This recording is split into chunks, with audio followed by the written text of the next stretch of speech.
This is a message to all my supporters of this podcast. I'm introducing a new supporters program. You can contribute a small amount as a one-off payment to show your love for this podcast.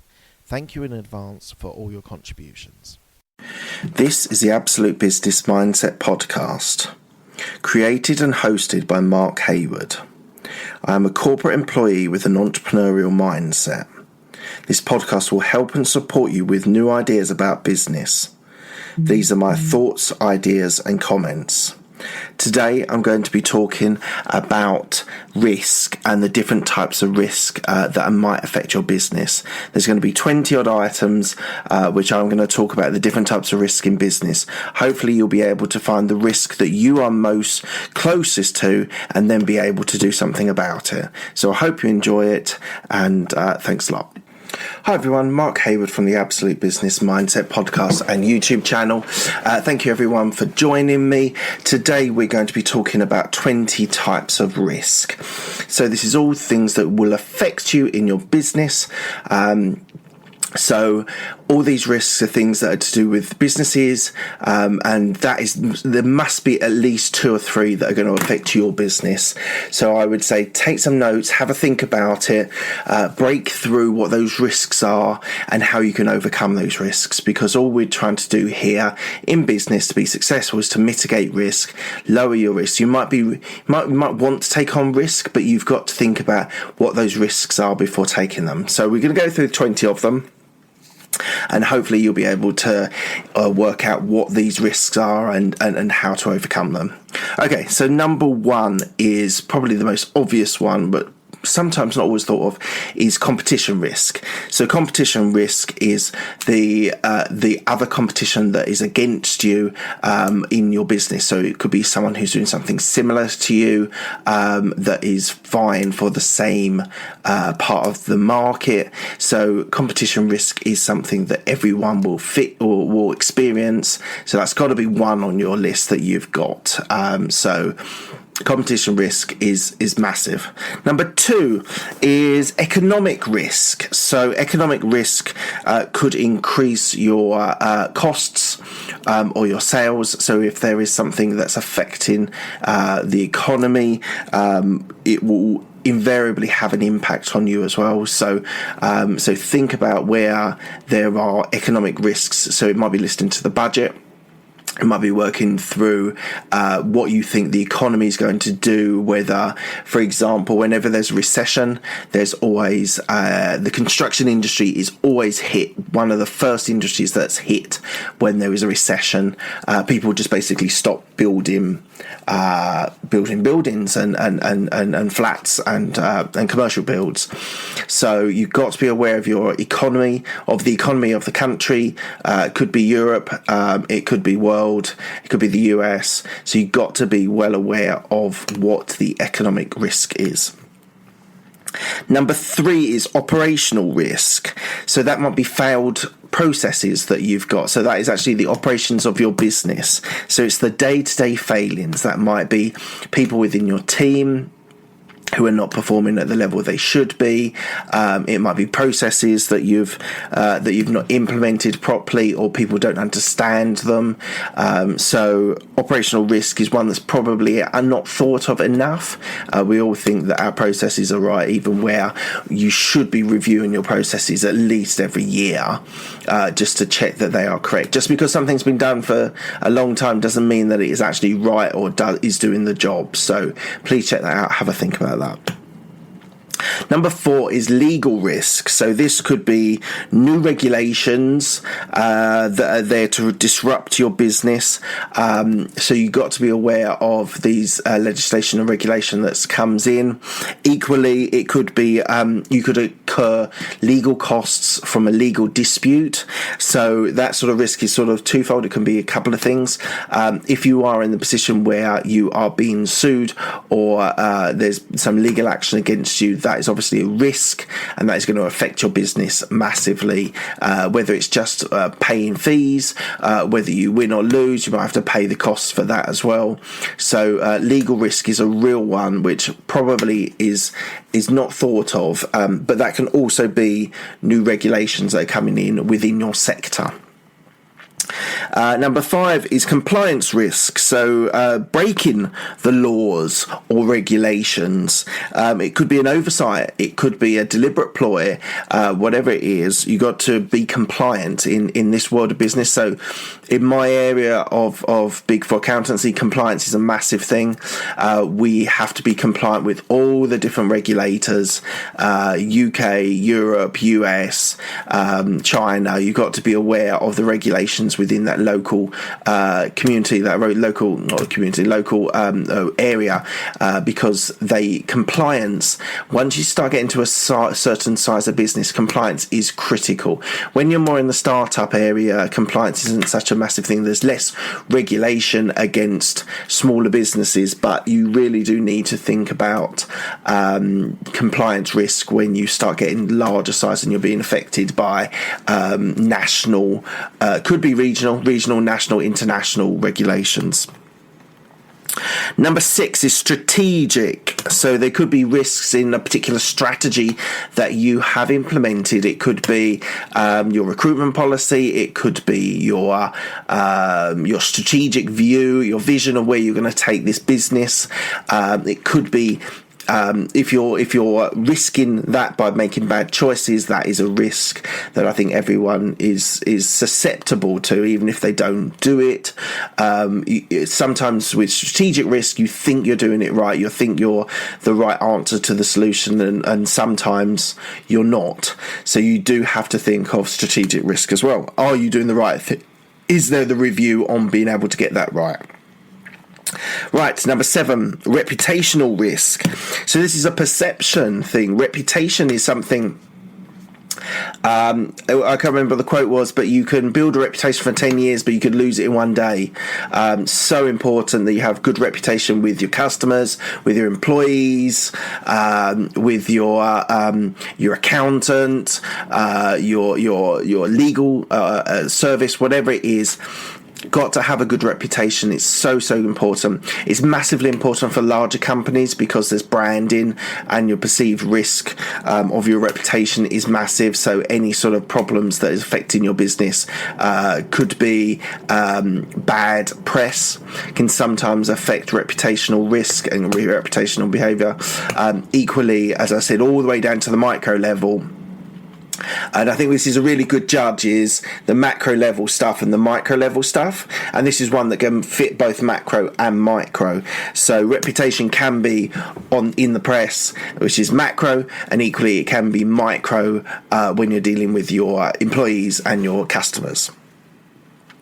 Number 8 is program risk. So this is risk of projects that you do. So your program could be linked to your strategy. So your projects that you're trying to do to improve a service, improve a product. There could be risks in that, because you might not have the right people, you might not have the right stakeholders. So program risk is actually very, very big, because you need to remember to get your projects right, get them delivered on time, on budget.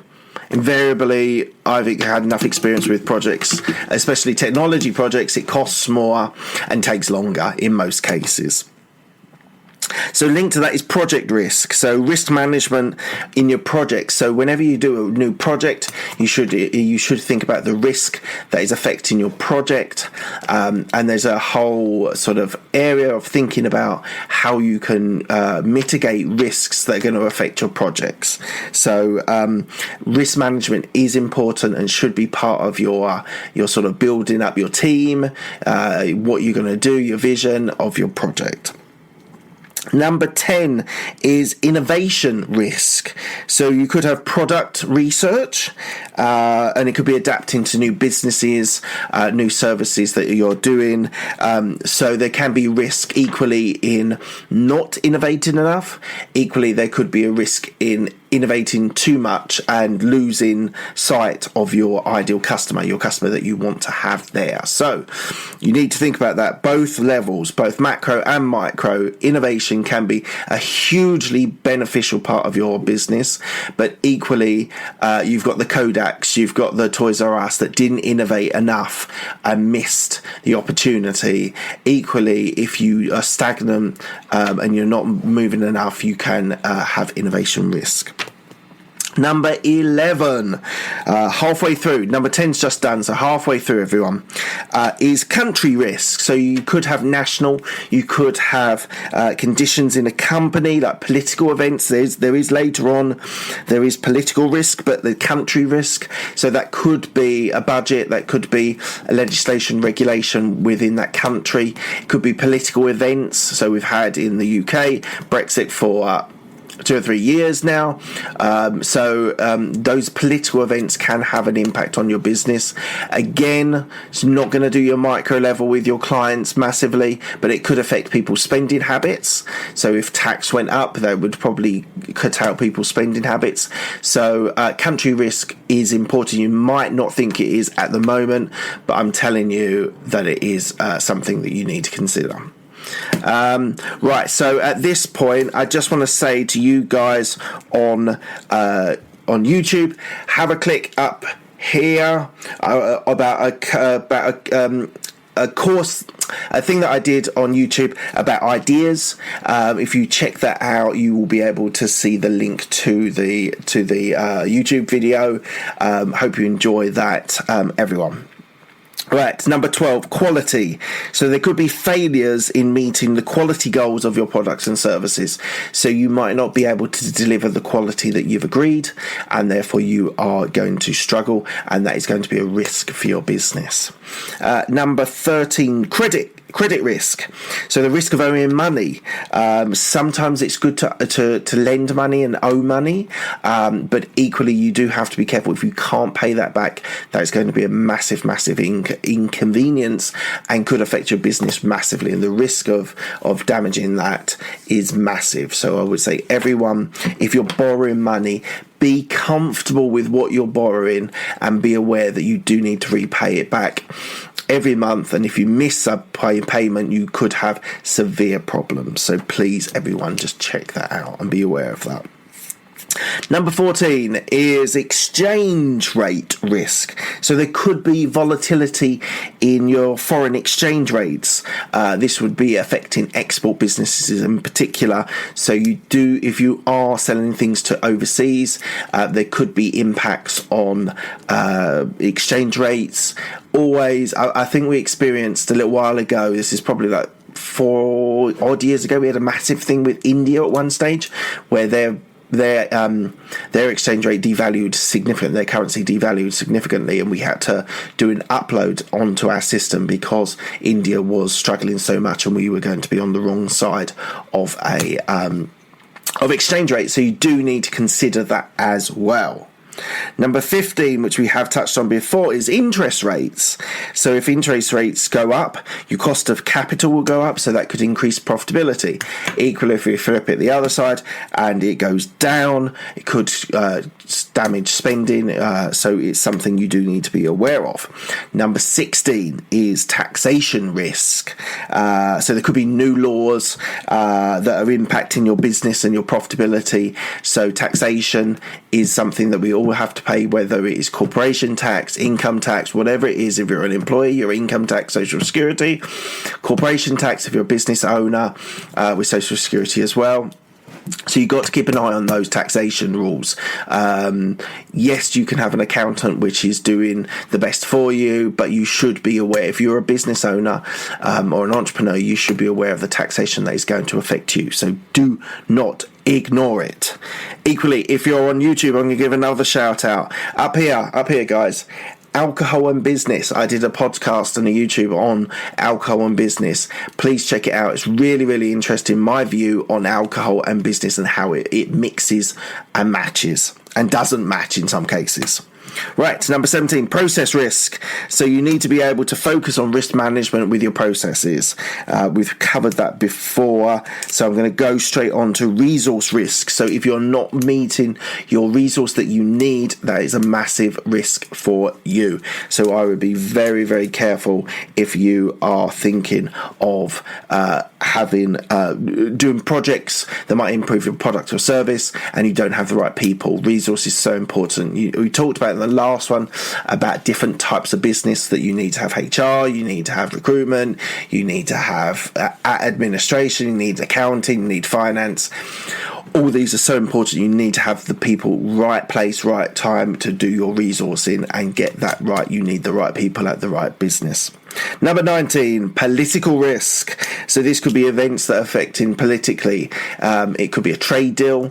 It could be a regional, if you're in Wales or Scotland. They could be regional. So all these political events are going to affect your business. So just be aware of it. It's not something you need to be obsessed about, but you do need to just be aware of. And then the last one, which probably most of you won't be affected by, but does need to be thought of, is seasonal risk. So if your business is based on one part of the year, that can be a massive issue. The example that I found was skiing. So I initially thought people like fruit collecting, but actually skiing is a very good one. High income, that can be come back from skiing, but there are long months where you don't have a ski season, so you do probably, if you're in that business, need a second business as well. So just for you to be aware of the risks of seasonal risk. Right, everyone, thank you very much. That was a fast session of 20 types of risk that is going to affect businesses, and probably, I would guess, maybe 4 or 5 will definitely be affecting yours, with another 4 that might be affecting yours, and then the rest of them it might not be part of your business, but you do need to think about that.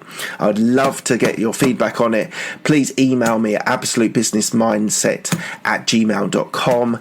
Any ideas you got about what you'd like to hear, interviews you'd like me to do. Going to get after February time. There might be a couple of interviews in February, but I'm going to kick on in March, April time, in the springtime, with a lot more interviews I'm going to arrange. So please check them out when they are there. Thank you very much. I appreciate your time. You can also find me on all social media. Just check me out. Look out for the logo, the Absolute Business Mindset logo. That will be there. Really appreciate it. Thank you very much, everyone, and good night.